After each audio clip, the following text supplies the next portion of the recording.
Okay. For what you were thinking about Islam, of course, maybe you talk this or you want to say something. Yeah, what I definitely thought that Islam is not what the news portrayed. Muslims are not what the news portrayed or movies portrayed. They always put them as the bad guys, or the illiterate ones, the ones that don't know anything or don't speak English or run gas stations, and that's not true. And when I came to the U.S., I found very smart people. I found a good community. Every community has its faults, but I learned that Islam is actually a peace religion, not a hateful religion. And that the God, Allah, is a good God. And it will give you so many chances before it gives you the bad point. My religion, my ex-religion wasn't like that. You do bad, that's bad. You do good, maybe it might be good. But in Islam, Allah gives you so much chances to make it up, to ask for forgiveness. So yeah, I did learn that for me, everything changed. The sky got more blue for me. I remember we went to the beach at one point when I was just convert, and then I just realized how powerful Allah is and how wonderful He is with us. And when we were on the beach, we were looking at the sundown, and the waves were coming. And my husband told me a story. He said, that the sea asks Allah every day, can I take down everybody? Can I just move? Because, what does this stop the sea from coming more than the seashore, right? Nothing. So it says that the sea asks Allah every day, can I move over? Can I move over? And Allah always says no. It's no. And, all of these stories that He tells me about the religion, and they really hit me, because then I can see how blessed as human beings we are. Whether we're ignorant of Islam or not, we're very blessed just by living in here, and how much Allah loves us, that with just splits of a second He can destroy everything. But like I said, He loves us so much that, like, my view for everything has changed. The sunset, the sundown, the water we drink, the floor we step in, the way life grows, everything changed. And that's why when I moved to the U.S., I decided to continue into the medical field. So I went into nursing school. And the way I treat patients, it has to do with the way I'm a Muslim. Because if I don't treat that patient good, or I leave him in a bad situation, or I don't give the right medication, then that is a bad deed for me. The person might not know anything, but for me, it's written in my book of deeds, right? If I know that I did something wrong and I don't fix it, that's gonna be count on my book of deeds. So that did change when I became Muslim. So you talk about problems.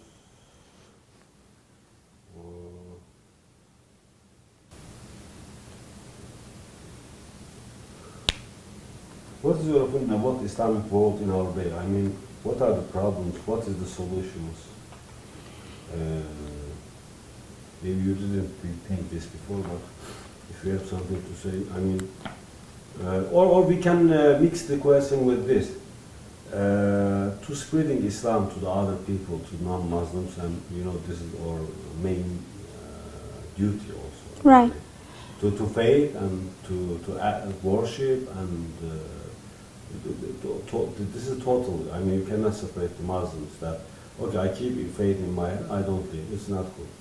I believe and I practice, pray, then I don't need to say others. I mean, my Right. business is not to spread Islam. No, this is completely. And faith, live, and to make dawah. So, what's our problems, Islamic world's problems, and how we can solve these problems to be good sample I'm talking about, and what's the ways to spread Islam? I think I think many Muslim countries and many Muslims in the U.S.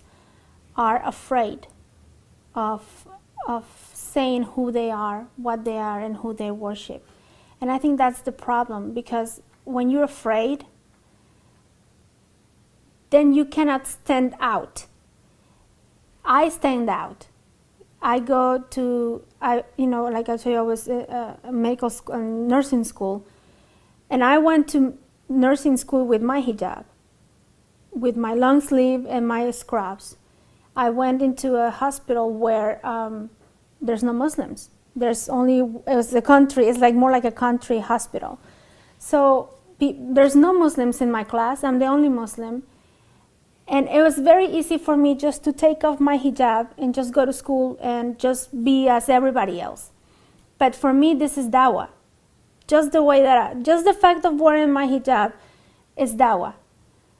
I remember the first day I came to the school, the people that were training us for the computers and everything brought pizza for everybody. They brought cheese pizza and pepperoni pizza. So everybody ate. I went to get a piece of pizza, and the cheese pizza was gone. So I'm like, okay, well, I got something to eat. I didn't make a fuss, because that's something I don't like to do. I don't like to, like, oh, why you didn't give me this, like why you didn't save anything. Oh, and so one of the instructors saw me and he said, Lucy, you're not gonna have a pizza? I'm like, I don't eat the pepperoni because it's pork, so, and the cheese pizza is finished. So she stand in front of the class and asked, does anybody has an extra cheese pizza? Because she is not eating pork and she didn't get to have one. So one of the guys gave me a piece of pizza that was cheese. And then everybody started, later on through the school, they started asking me, why you don't eat pork, why? So this is dawah, and I think that when people know about Islam and break the mold that they have in their head about women being illiterate, Muslim being, not smart people, then, then it starts changing. And another problem that there's in Islamic world and the Muslim community is that even converts and born Muslims, sometimes they think that what they're doing is the correct way. So they're very easy, or I will say we are very easy to be judged. You're not praying like that. Oh, sister, you cannot wear jeans in the masjid. Sister, your hijab is wrong. When you start judging, then you divide. And I think that's what's happening in the Middle East. An example, Iran and Iraq. They're both Muslim countries, but they point fingers to each other to what they're doing wrong, and that divides. Sunnis and Shias, they both worship Allah. They might follow somebody else, but they point fingers to each other of what they're doing wrong, instead of uniting and work towards a better image of the Muslim and Islam. Look at the pictures they show in the news. That's why I don't watch the news anymore, because the only pictures they show is of women screaming, of women being all totally covered, women that they are being beaten or executed because they show their toenail. those are the pictures that they have. We need to come out. Muslims need to come out of the safety of the Muslim community and go to a non-Muslim community and spread the word without preaching. Because you cannot come and tell somebody, oh, my religion is the best. Well, just by telling me that your religion is the best, you're wrong, because you're being arrogant. So you're showing arrogance already before you're even giving your dawah. So how you give dawah? By example. That's how the Prophet did it, just by example.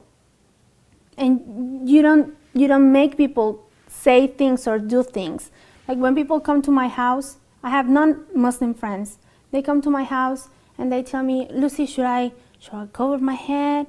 Should I, wear something special? I said, no, you just come, yours, you, and then they learn, that you are not what they see in the news or they hear about. You're just a normal person, just like everybody else.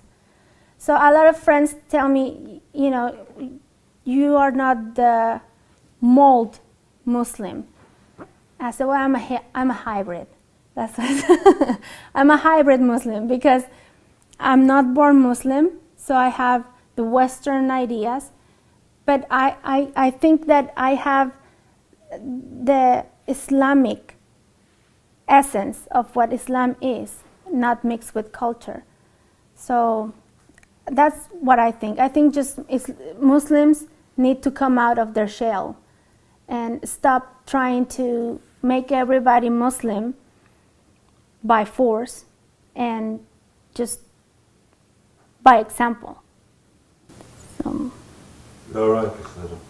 Do you want to say, because this will broadcast in the Ramadan, if you want to celebrate the whole Ramadan, you say, but not only Turkish people, maybe we will have other countries.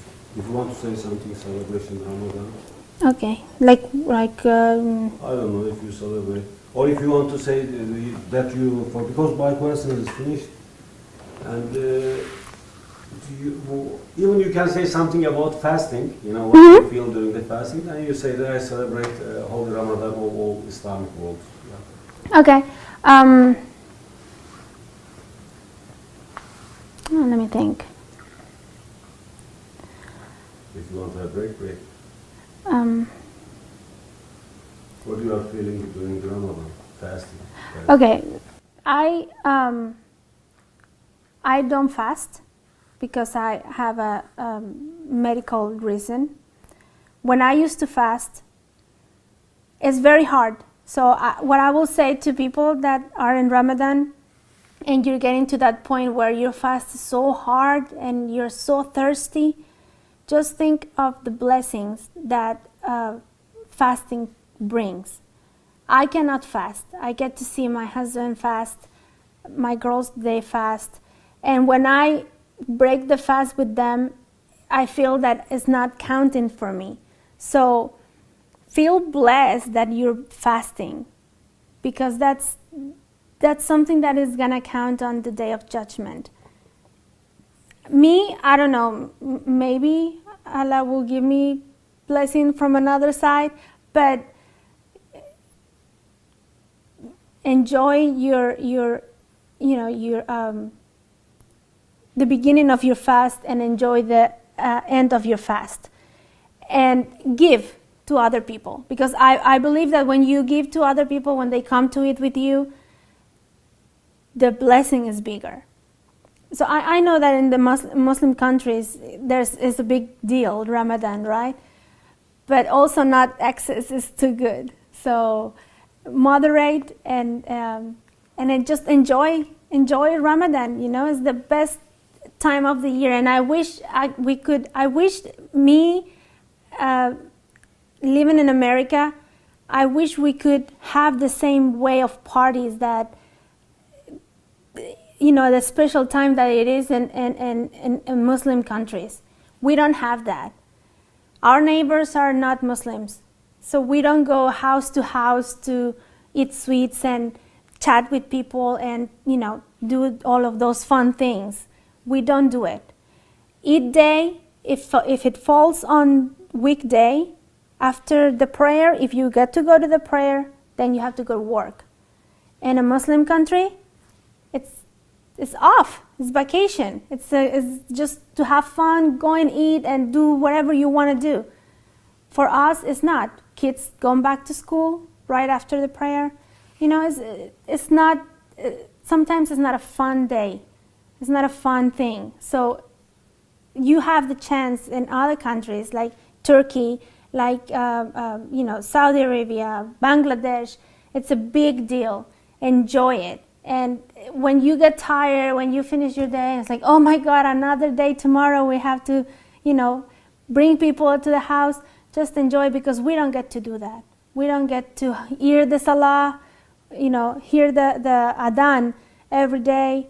We don't get to do all of those things. So it'll be awesome for us to do something like that. For me, I have never experienced that in another country, so that will be nice. So enjoy Ramadan, enjoy Eid, and eat and make a lot of dua.